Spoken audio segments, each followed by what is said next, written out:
देश की एकता की भावना से ले रहा हूं।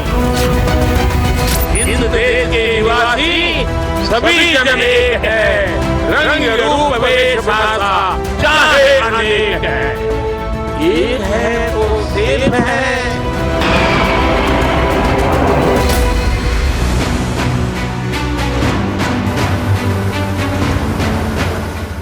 आज देश में एक ऐसी सरकार है जो देश की सीमा के 1 इंच से भी समझौता नहीं कर सकती।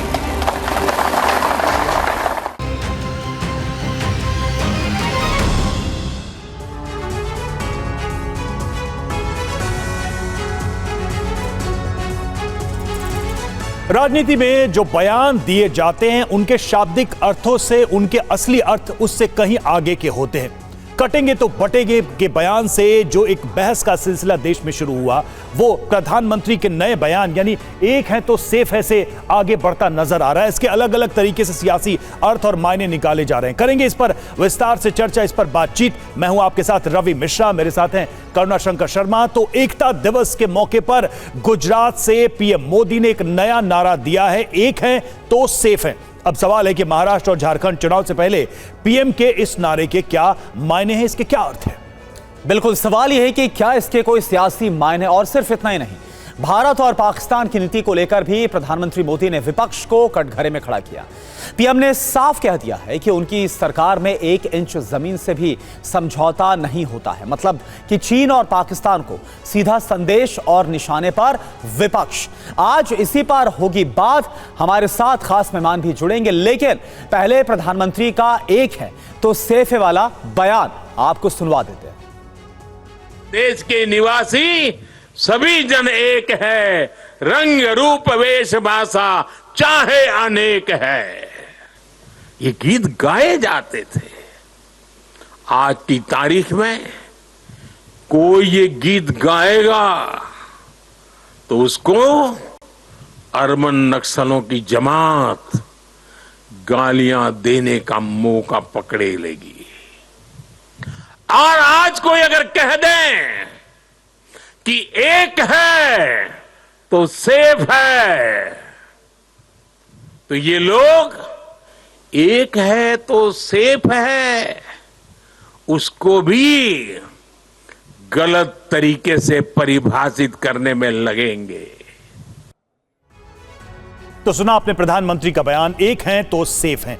इसके क्या सियासी संदेश हैं, जरा कुछ पहलुओं पर गौर करते हैं। देखिए, महाराष्ट्र झारखंड चुनाव से पहले नया नारा सामने आता है और बीजेपी के कोर वोटर्स को संदेश जाता है। विपक्ष के जाति कार्ड का यह जवाब है। और हरियाणा चुनाव में बटेंगे तो कटेंगे का नारा भी सामने आया था चुनाव प्रचार के दौरान। बटेंगे तो कटेंगे के नारे को संघ का भी समर्थन मिला था। संघ ने भी इसे आधिकारिक तौर पर एक समर्थन दिया था। और चुनाव में हिंदुत्व और राष्ट्रवाद पर जोर रहा। राष्ट्रीय सुरक्षा को चुनावी मुद्दा बनाने की कोशिश लगातार जारी है। अर्बन नक्सलियों पर शहरी वोटरों को भी मैसेज देने का प्रयास है और विपक्ष को देश विरोधी ताकतों के साथ बताने की भी कोशिश की जा रही है।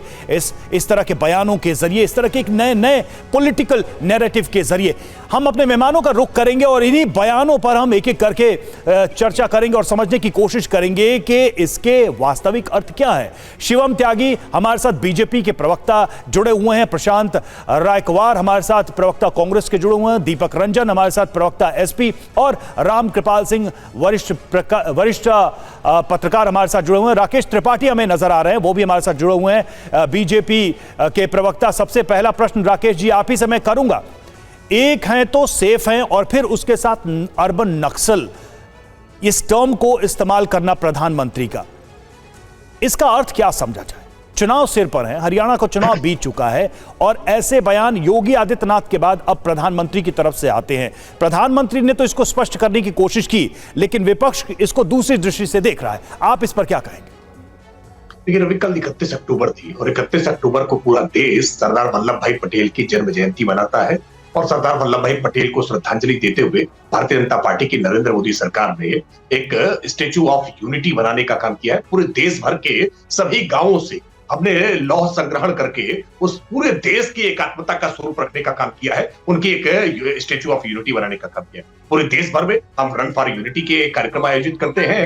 ये एकात्मता का संदेश देने का प्रयास है। सरदार वल्लभ भाई पटेल ने जो काम किया था, सरदार वल्लभ भाई पटेल ने जिस तरह से इस देश की सभी रियासतों को एक साथ एकजुट करके देश की आजादी के बाद भारतवर्ष जिस स्वरूप पे आज दिखाई पड़ रहा है संवैधानिक तौर पर, उसको एक देश बनाने के लिए उन्होंने एक बड़ा प्रयास किया था। मुझे लगता है उनको सच्ची श्रद्धांजलि इसी बात को लेकर के होती है। लेकिन स्वतंत्रता के पश्चात देश के विपक्षी दलों ने किस तरह से देश के भीतर कभी भाषा के नाम पर, कभी क्षेत्र के नाम पर, कभी जाति के नाम पर, कभी मजहब के नाम पर अलग अलग प्रकार के कोई प्रयत्न नहीं छोड़े हैं कि देश में कैसे विभाजन की लकीरें खींची जा सके। और हमने देश का विभाजन होते हुए देखा है, पाकिस्तान के रूप में, बांग्लादेश के रूप में, कि भारत का विभाजन कैसे हो गया।